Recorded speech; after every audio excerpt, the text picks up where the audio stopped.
soy médico cirujano con especialidad en el área de ginecología y obstetricia. Actualmente trabajo como médico adscrito en un hospital y en otro también funjo como subdirector. Y pues le agradecemos la invitación a esta ponencia, un tema que es un poco ajeno a lo mejor a los que nos dedicamos a la ginecobstetricia, pero sin embargo es algo muy importante, ya que es un tema que nos deja un tiempo muy corto de reacción y tenemos que estar muy atentos a la detección de estos síntomas y poder integrar el diagnóstico. Es un tema que, si bien hay una frase que dicen que el tiempo es oro, aquí aplicaría que el tiempo es nervio. Entonces, el síndrome de Guillain-Barré, bueno, es un grupo de enfermedades desmielinizantes que afectan los nervios periféricos. Se considera la neuropatía paralítica más grave, para la que se sabe que existen algunas variantes con distintas manifestaciones clínicas y de un pronóstico a veces incierto. Y bueno, su patogenia también a veces es incierta. Vamos a detallar algunos datos más adelante, pero se ha asociado con una respuesta inmunitaria aberrante que cubre algunos agentes, son los causantes, y que históricamente se ha asociado a Campylobacter jejuni.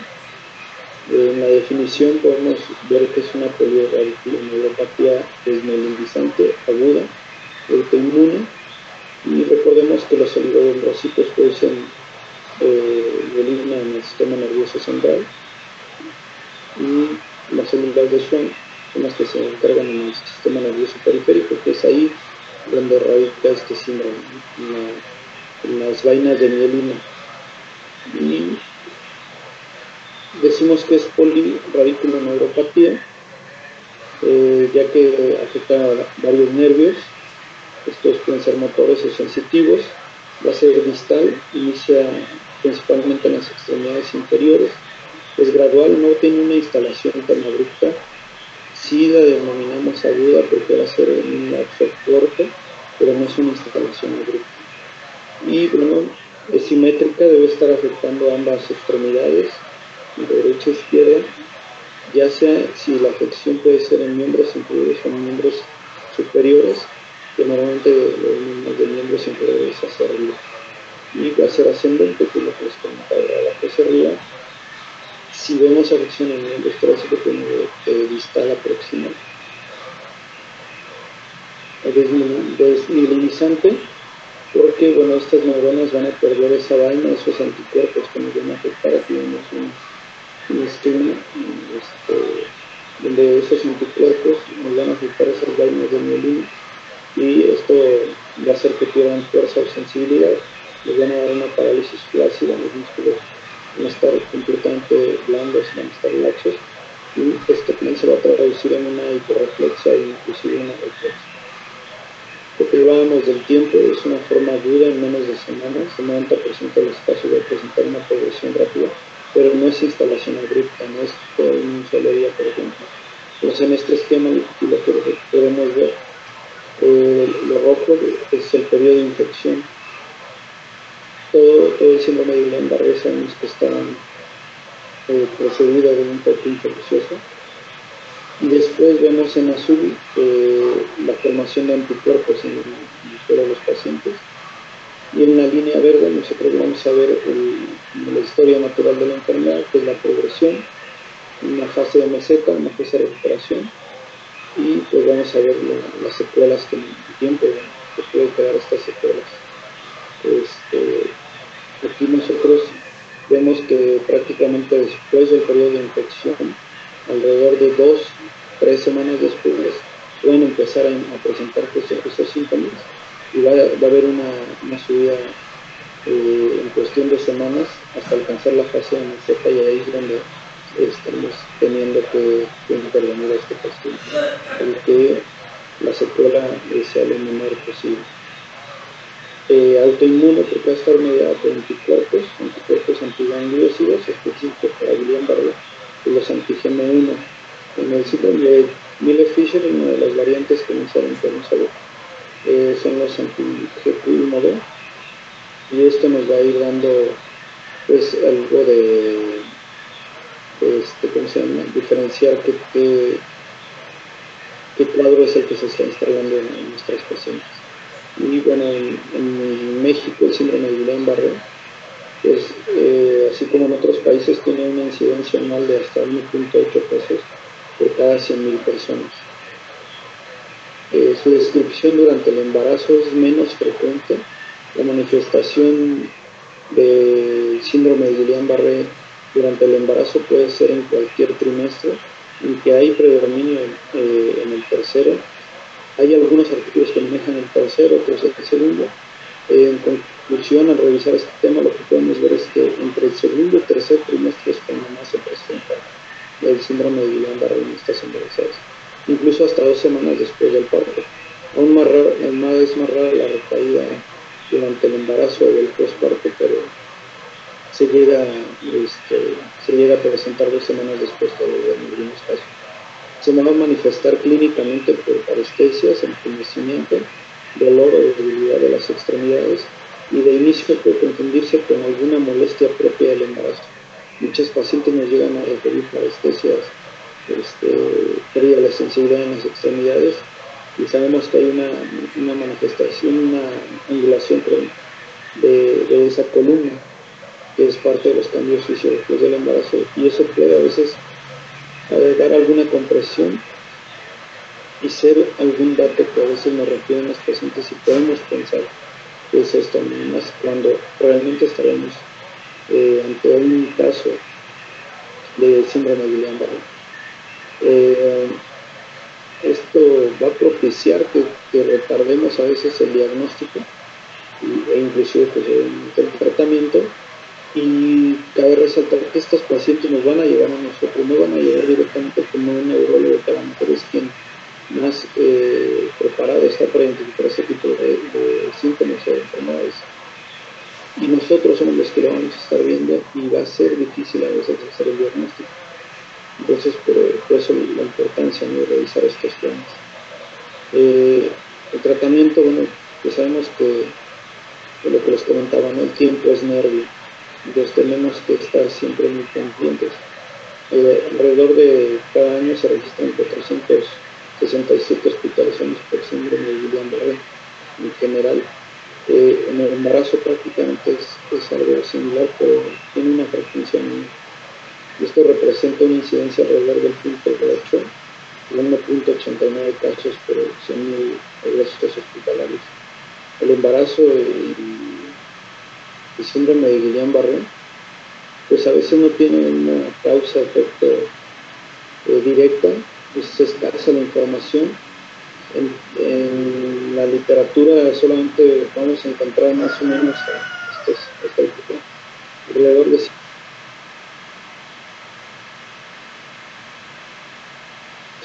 que no podemos nosotros tener un poquito más de información. Son pocos los casos que tenemos. La edad media promedio de las pacientes va a ser alrededor de los 25 años. Como les decía, el 13% de los casos ocurre en el primer trimestre, el 47% en el segundo, el 40% en el tercero. Por eso les decía, entre el segundo y el tercero es muy peleado. Es menos frecuente que pueda ocurrir en el puerperio, pero sí hay casos dentro del puerperio, y que son en las primeras 2 semanas.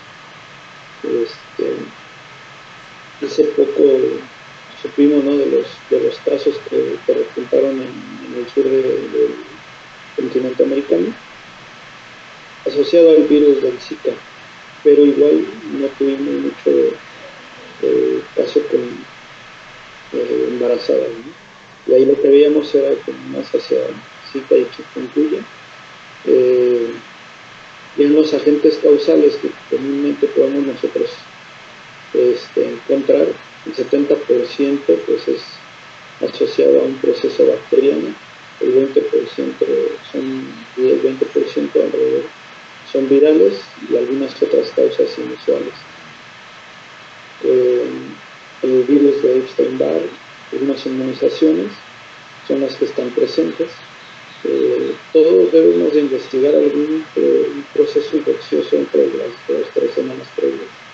Normalmente lo que encontramos es una asociación a Campylobacter jejuni en un 20 o un 50%, citomegalovirus alrededor de 10 al 22%, Haemophilus influenza de un 13%, Epstein-Barr del 10%, Mycoplasma pneumoniae un 5%, y las causas inusuales donde podemos encontrar alrededor de varicela zoster, virus de la hepatitis A, inclusive hay asociación con VIH, algunos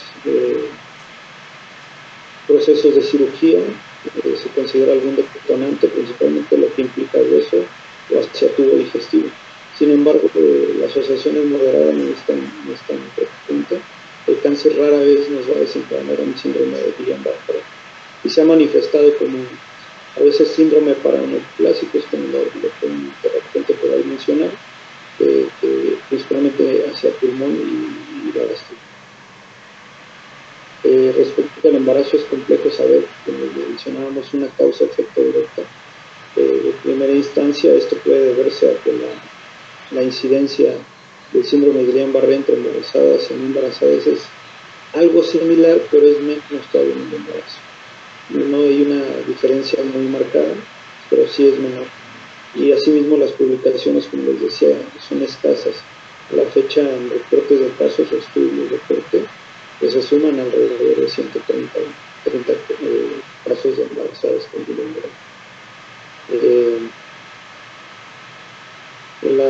Lo que es la fisiopatología, la patogénesis, pues se considera una infección autoinmunitaria sobre los nervios periféricos, ya que se han encontrado depósitos del complemento, inmunoglobulinas con infiltración a macrófagos. En la sangre también se ha encontrado en reportes que hay de proceso de presencia de citocinas inflamatorias, presencia de linfocitos activados y los antigangliósidos, que son los que nos ayudan a hacer los diagnósticos. Estos últimos elementos son anticuerpos que aparecen según el área específica donde se haya afectado el nervio. Por ejemplo, los GM1, GM1B o GD1, estas variantes son axonal y motoras sensitivas, como la forma clásica. Para variantes con veces presencia de ataxia, los GD1B y los GQ1B y GT1 para síndromes de Miller-Fisher, ¿no? Una vez dentro del agente de los macrófagos, una vez dentro del agente de los macrófagos, presentan a los linfocitos de plato. Estos activan a los linfocitos B y estos van a producir células plasmáticas, que estas son las encargadas de producir los anticuerpos. Y los anticuerpos, los IgG principalmente, estos van a dar un ataque a la gente y por un proceso denominado mimetismo molecular, pues estos van a estar atacando las células de fondo. En algunas enfermedades, como les comentábamos, inusuales, el síndrome de Sjögren, lupus, VIH, podrían también desencadenar este mimetismo molecular, que es más raro, pero también se presenta. Y eso es prácticamente lo que genera. Tenemos este tipo de variantes en forma clásica, los antígenos M1, que también se presenta. Tenemos aquí algún esquema muy sencillo para entenderlo. La forma normal de un nervio, sus vainas de mielina, y la forma clásica, que es el síndrome de Guillain-Barré, que es la sensibilidad, la reflexa. Eso es porque se está atacando la mielina, y cuando tenemos algún compromiso axonal, donde ya se ve afectado esta cuestiones motoras, pues ya obviamente está afectando el axón, ya no es nada más la grana de mielina. Entonces aquí tenemos ejemplos de las variantes que podemos tener, como una polineuropatía sensitiva motora desmovilizante aguda, que es la forma clásica, que es el síndrome de Guillain-Barré, o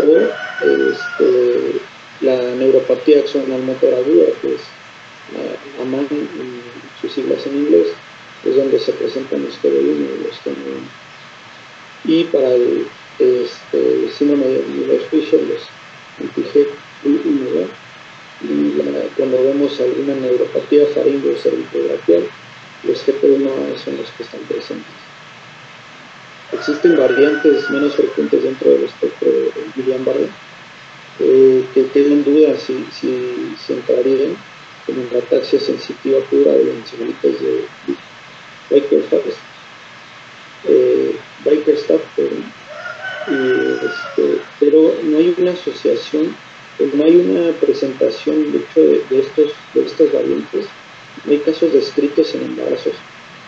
Eso también podría ser algo que ayude a que probablemente no tengan que ver como tal en el síndrome de Guillain-Barré, aunque sí se describen como probables variantes, pero en el embarazo por lo menos no hay descripción de esto.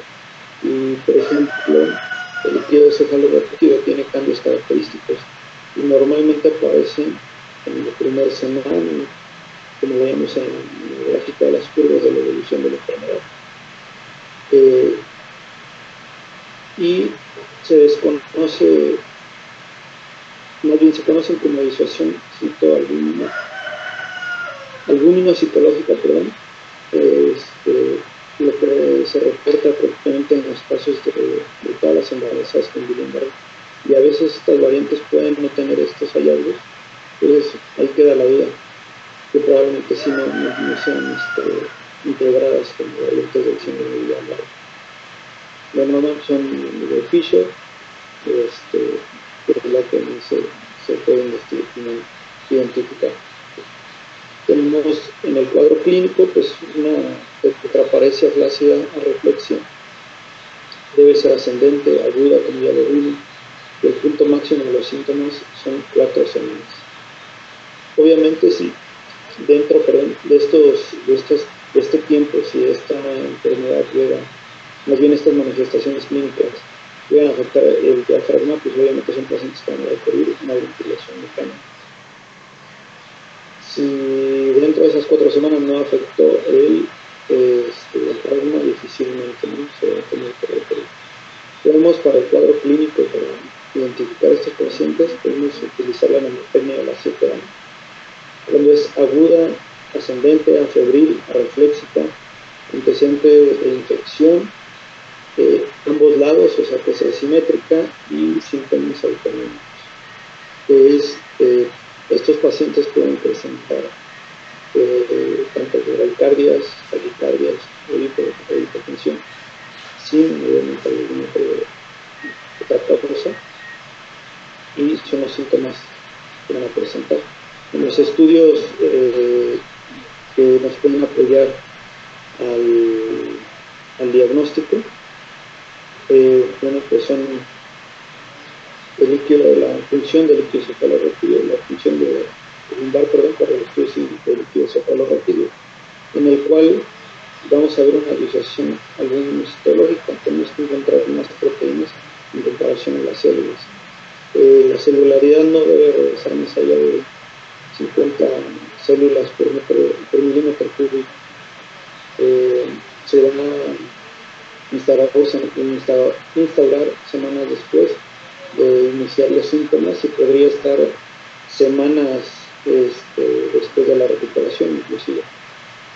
Cuando vemos una celularidad mayor a las proteínas, podemos sospechar en una asociación de VIH y un hallazgo es pleocitosis. De hecho, aquí en la recomendación que les muestro de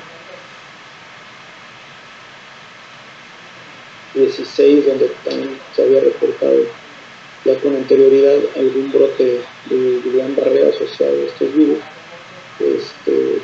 ellos nos decían que no se debe retrasar en el inicio del tratamiento cuando la sospecha clínica es suficiente, y que sí es parte del protocolo de estudio, de los estudios que nos pueden apoyar en el diagnóstico, pero más allá de la clínica, si está comprobado que es un Guillain-Barré, no debemos retrasarlo hasta tener este estudio.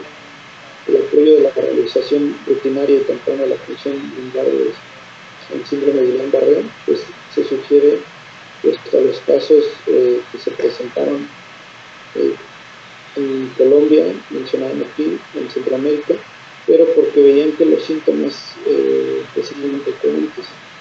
No tenía como una evolución que hablamos en semanas, y pues ellos sugerían hacerlo, pero realmente mientras la clínica lo ve, no vamos a tener necesidades por también los estudios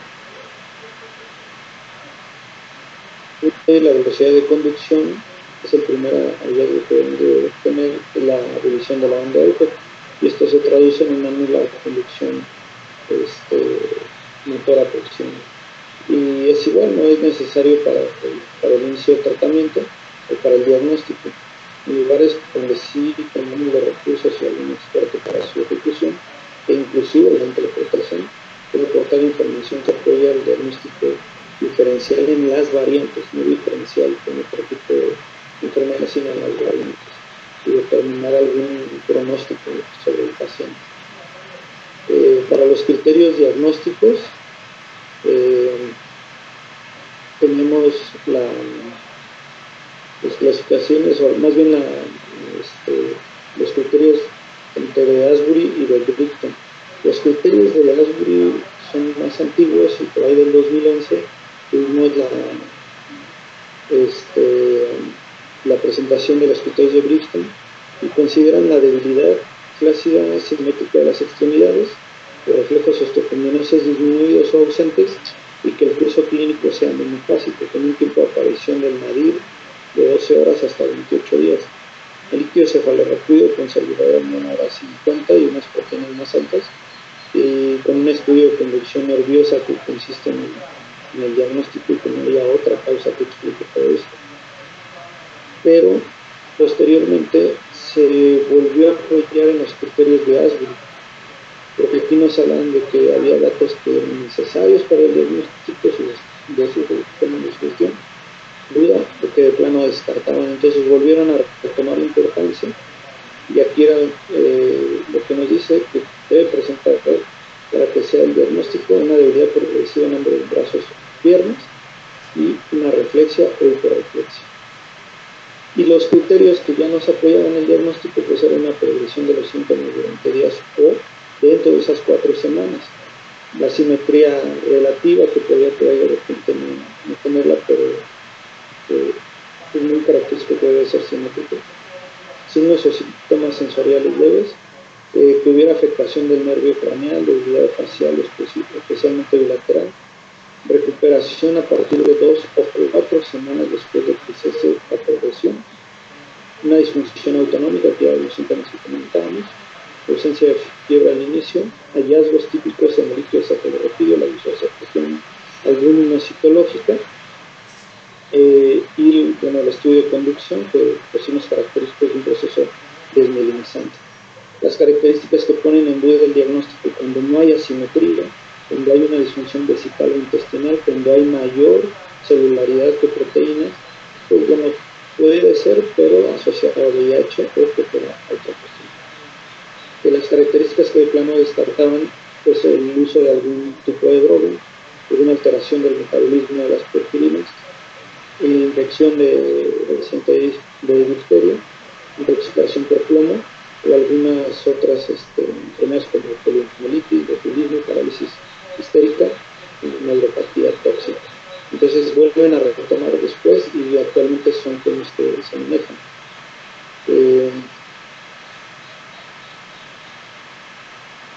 En lo que es las variantes, aquí tenemos un cuadro en el cual pues ahí podemos ver las características de acuerdo a cada variante, y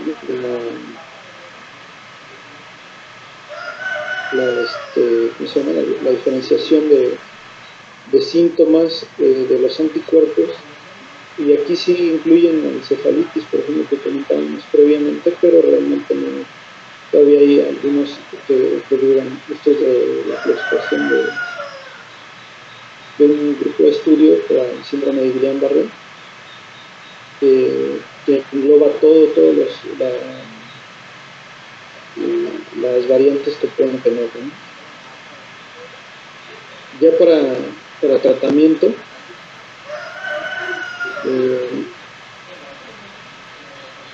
la principal, bueno, el de elección se menciona que es el inmunoglobulina, una dosis de 0.4 gramos por kilo día por 5 días.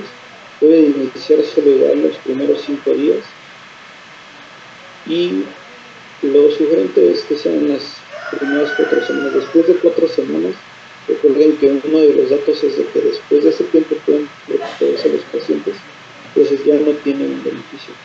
Lo ideal es en los primeros 5 días y que sea dentro de esas primeras 4 semanas. El manejo hacia mujeres embarazadas con síndrome de Guillain-Barré es el mismo que una paciente que está embarazada. No hay reporte de reacciones o compromiso fetal hacia pacientes que utilizaron inmunoglobulina o plasmaféresis, nada hacia el feto y se maneja exactamente igual. Tanto aquí, por ejemplo, la plasmaféresis y la inmunoglobulina, ambas son válidas. Sí se menciona que a veces se puede aceptar más la inmunoglobulina porque no hay el uso de inmunoglobulina no requiere tanta infraestructura, no requiere tanta preparación, a la diferencia de plasmaféresis. Sí requerimos un catéter central, una vía central, un poco más de preparación, y la inmunoglobulina no. Entonces eso nos ayuda un poco a que se escoja un poquito más. Ahora, utilizar las dos no nos beneficia en nada. Se puede inclusive ver en algunas recomendaciones de la OMS donde nos habla que no es mayor beneficio y que podría encontrarse un poco de morbilidad al usar estos dos, ¿no? Entonces, es una u otra, igual en los primeros 5 días o dentro de las primeras 4 semanas es cuando mayor tiene el beneficio y no va a ser una mejor que otra. Ahora, la plasmaféresis nos va a evitar la progresión, al igual que la inmunoglobulina. Los esteroides no nos van a servir. Hacer el manejo conjunto no se ha demostrado el beneficio. Nosotros podemos dar un soporte sintomático a base de paracetamol, que es de elección y está basado en la guía práctica clínica. Si no, podemos ocupar gabapentina, carbamazepina. Todo esto es más para los síntomas en caso de dolor. Y la intubación debe ser temprana en caso de afección del diafragma y músculos de la respiración. En la embarazada, lo que sí debemos de ir mucho más adelante. La embarazada es una vida difícil. La embarazada siempre va a tender a estar más edematizada esta vía aérea. Y entonces eso nos va a obligar a que nosotros veamos siempre más de forma preventiva, inclusive una ventilación mecánica. Entonces, sí debemos de tomar mucho en cuenta.